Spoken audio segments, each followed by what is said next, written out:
La maltraitance des enfants, nous en parlons dans l'interview de la rédaction.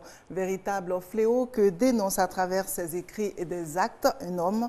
Mais avant d'échanger avec notre invité, suivons ce reportage de Franck Wadio qui a recueilli l'avis des Ivoiriens sur le sujet. Des enfants qui jouent gaiement sous l'œil d'Ephrem, cet éducateur spécialisé volontaire, juriste de formation et membre d'une ONG d'aide à l'enfance dans les quartiers défavorisés. À Abobo, commune la plus peuplée du district d'Abidjan, sa principale activité, sensibiliser les parents sur les cas de maltraitance. Il y a des cas de dénonciation par les enfants eux-mêmes. Il y a des cas aussi que nous rencontrons sur le terrain, que nous-mêmes nous voyons. Et une fois que nous voyons, nous essayons de documenter les cas et afin de pouvoir rencontrer les bourreaux et leur donner aussi des explications. La tâche est loin d'être aisée. La violence envers les enfants n'est pas forcément physique. Le volet psychologique, plus complexe, est le plus courant. Ceux qui emploient les enfants pour travailler, les enfants de moins de 14 ans, souvent il y a certains endroits ici à Abidjan où on peut aller trouver des enfants, on ne sait pas par quels moyens ils sont arrivés là. Nous, les mères de maintenant, là, nous aimons donner nos enfants comme étant des servantes ou alors des petites qu'on envoie aller vendre, aller chercher de l'argent. Ça, c'est une sorte de maltraitance pour moi.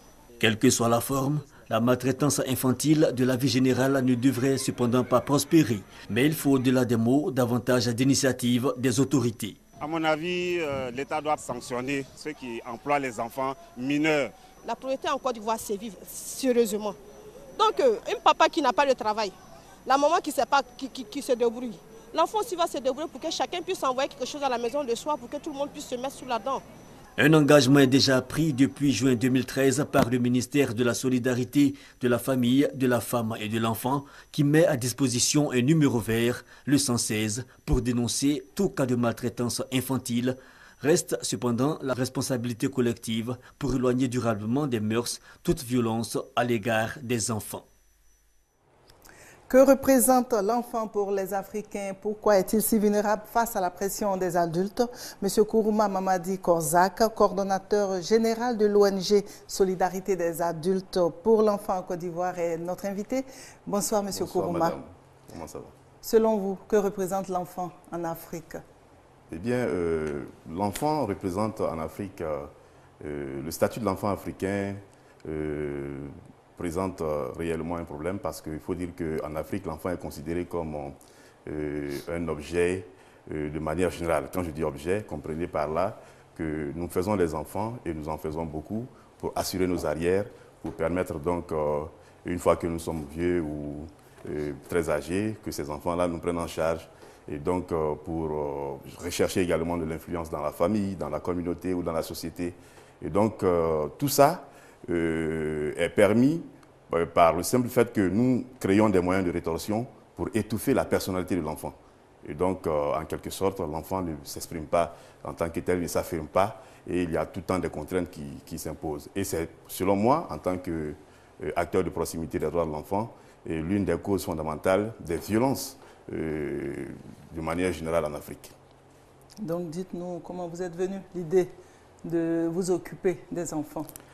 Oh bon, l'idée nous est venue de nous occuper des enfants par, c'est une simple passion, parce qu'il faut dire que ce sont des enfants qui sont venus à moi en 2005 et qui m'ont demandé, mais tonton m'a dit, parce que j'ai toujours été ami avec les enfants, hein, madame, ils m'ont demandé, mais tonton m'a dit tout le temps, et pendant les vacances, il n'y a pas de jeu, les enfants ne jouent pas dans ce quartier à Abobo, oui. Et est-ce que cette année, tu ne peux pas faire quelque chose pour nous? Et c'est comme ça que tout est parti, et bon, je l'ai interrogé. Et qu'est-ce que vous voulez qu'on fasse cette année? Ils m'ont dit, bon, le football. Et donc, tout de suite, j'ai pris mes moyens, un peu d'argent. Ils m'ont suivi, on est allé au marché, on a acheté des ballons, un sifflet et un chrono, etc. Et puis, on a fait le tournoi et qui a mobilisé plus de 2000 enfants. Et je vais vous dire tout à l'heure, madame, que c'est de là que tout est parti. Parce que ce grand nombre d'enfants qui a été mobilisé, et parmi ces enfants, il y avait toutes sortes de problématiques posées. Et donc, du coup, j'étais moralement obligé de m'organiser pour donc m'occuper de ces enfants. Leur donner un sourire. Donc, tout a commencé par un tournoi de football et depuis, est-ce qu'on peut dire que votre vie a basculé positivement ou non?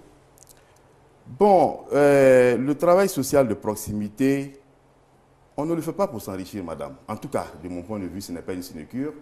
C'est un travail qu'on fait avec le cœur. Si c'est pour s'enrichir, je ne pense pas. Bon, moi, de mon point de vue précisément, je le fais et la seule satisfaction que je gagne, c'est lorsque je vois que j'ai réussi à aider des enfants, à sortir des enfants de l'ornière, à brasser un métier par exemple, à aller à l'école et à réaliser une prise en charge d'un enfant victime de maltraitance ou de violence sexuelle, etc. Et donc, c'est la seule satisfaction que j'ai d'un point de vue moral, madame. Donc, vous avez réussi à ouvrir un centre d'accueil. Effectivement, à Abobo, vous savez, je suis un adepte de la pédagogie autogestionnaire qui consiste à mettre l'enfant au centre de tout, c'est-à-dire à créer en quelque sorte, à mettre en valeur ce qu'on appelle véritablement le principe de la participation de l'enfant et qui consiste donc à donner la parole à l'enfant, conformément à la Convention des Nations Unies relative aux droits de l'enfant qui édicte 4 principes, dont le principe de la participation de l'enfant. Donc la pédagogie autogestionnaire nous a toujours permis d'amener les enfants à devenir eux-mêmes acteurs de leurs droits et de leurs devoirs, et donc à participer activement à l'exercice de ces droits-là. Voilà en quelque sorte comment nous avons réussi à atteindre un maximum de personnes au sein de la population qui ont adhéré naturellement. Comment est-ce que même ces enfants arrivaient dans ce centre et puis comment vous arriviez même déjà à les faire parler? Parce que j'imagine que devant un inconnu, ce n'est pas évident hein, pour un enfant maltraité de parler. Vous en profitez aussi pour nous dire même c'est quoi pour vous la maltraitance? Tout à l'heure, je vous disais que la personnalité de l'enfant est étouffée en Afrique. L'enfant ne se développe pas d'un point de vue physique, psychologique et moral de manière véritable. Et il y a toujours des barrières. Bon, lorsqu'il y a un centre d'écoute, un centre de proximité qui accueille les enfants, cela permet tout simplement d'assurer les enfants parce qu'ils se disent, tiens, voilà un centre qui est là, qui nous reçoit, qui organise des activités socio-éducatives. Où je peux m'épanouir. Où je peux, voilà l'enfant peut s'épanouir graduellement et il a droit à la parole.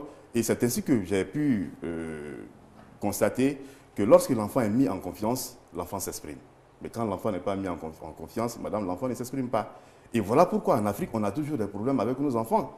Parce que le cadre n'est pas, qu'on appelle, approprié pour permettre à l'enfant de s'exprimer. Donc, il faut toujours créer cette confiance avec les enfants, entre les enfants et les adultes, pour qu'il y ait une expression véritable de la personnalité de l'enfant. Et quels sont les problèmes que les enfants vous racontent? Bon, ce sont des problèmes liés aux violations de leurs droits et à la non-satisfaction de leurs besoins fondamentaux. Hein, madame? Donc, vous savez, c'est ce qu'on appelle la maltraitance. La maltraitance, de mon point de vue en tant qu'acteur de terrain, c'est quoi? C'est tout ce qui concourt aux violations des droits de l'enfant et à la non-satisfaction des besoins fondamentaux de l'enfant. Bon, oui. Pour nous, je dirais peut-être qu'ils n'ont pas d'expérience. Nous, on parle, quand on voit la maltraitance, on voit par exemple les cas de viol, mais les services corporels. Oui, je vais rapidement en télégramme. La maltraitance, nous on l'appelle communément les violences envers les enfants. Il y a plusieurs types, madame. Oui. Il y a les violences physiques, il y a les violences psychologiques, il y a les violences sexuelles. Qu'est-ce que vous rencontrez le plus souvent? Le plus souvent, c'est tous les types de violences, madame. Tous ces types, on les rencontre. Hein?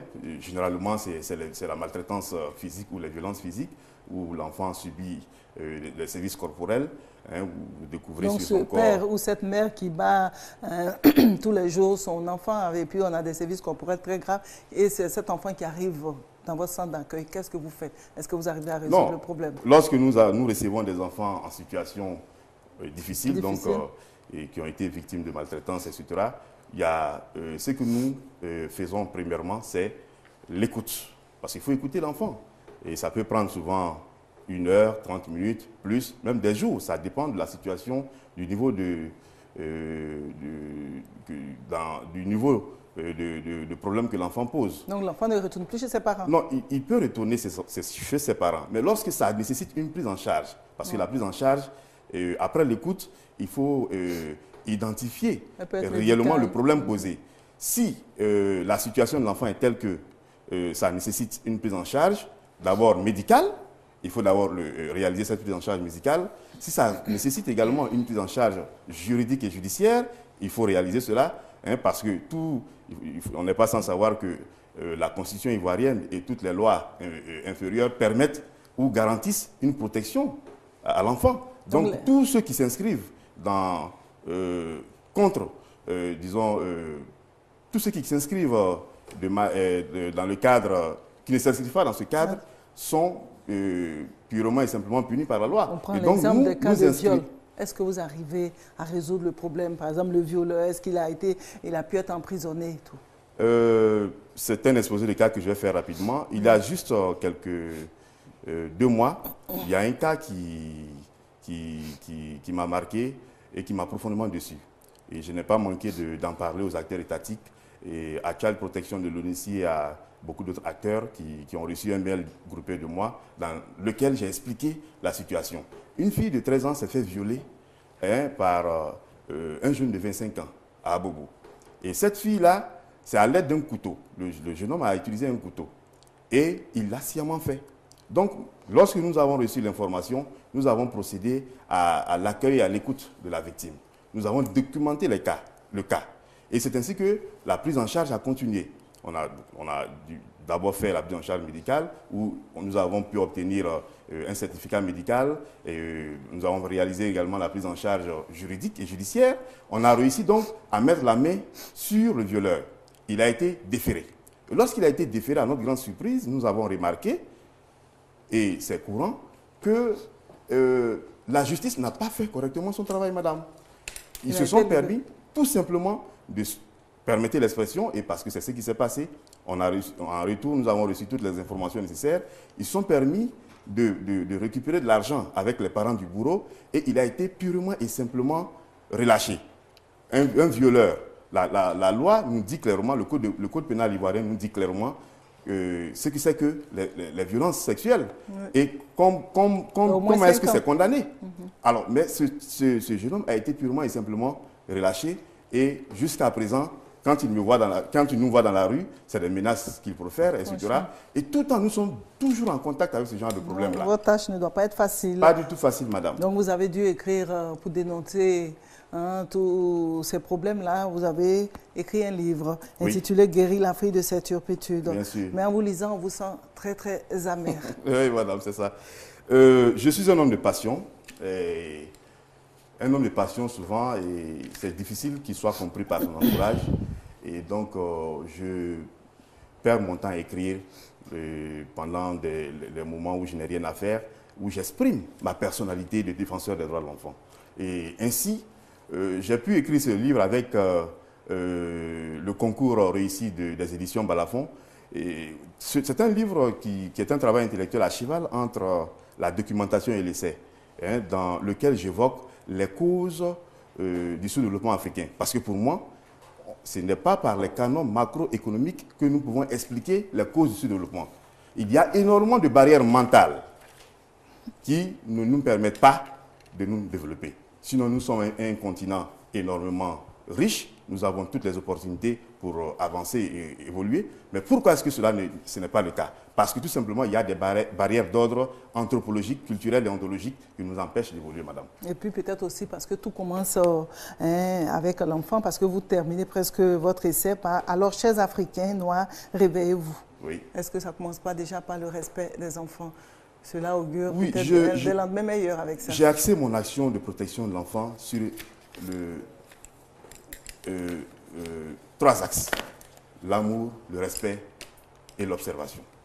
Donc, pour nous, il va falloir mettre un accent là-dessus pour permettre aux enfants d'être véritablement libres afin qu'ils deviennent ce qu'ils veulent être. Et non ce qu'ils ne veulent pas être. Malheureusement, voilà. Vous êtes incompris. Je suis incompris. Voilà. On espère en tout cas que malgré tous ces problèmes, vous recevez de l'aide. Oui, nous recevons de l'aide. Un sourire aux enfants. C'est l'occasion pour nous, madame, de remercier la première dame de Côte d'Ivoire qui, depuis 2007, nous aide. Et dernièrement, lorsque notre centre a été saccagé et puis au plus fort de la crise post-électorale, elle nous a adressé une enveloppe financière qu'on n'a pas reçue. Et malheureusement. Cette aide nous aurait permis de remettre en place le centre, à le réhabiliter, à le rééquiper pour recommencer à accueillir les enfants. Nous n'avons pas reçu cet argent, mais nous continuons de la remercier parce que c'est une femme qui a toujours cru à notre action de proximité et qu'elle en soit très... On espère que d'autres âmes aussi de bonne volonté nous écoutent là et que bon, ces âmes-là vont vous porter secours parce que l'affaire des enfants, je pense que c'est quelque chose de sérieux. Un enfant, c'est l'avenir d'un pays et puis donner un sourire à un enfant, c'est quelque chose de beau et de miraculeux. Merci Monsieur Kourouma Mamadi Korza, merci d'être venu nous parler de la maltraitance des enfants. Malheureusement, le temps est parti. Merci à vous, madame. Déjà là, mais je pense que les téléspectateurs ont compris l'essentiel. Je vous souhaite une bonne suite de programme sur RTI2. Au revoir. Merci, madame.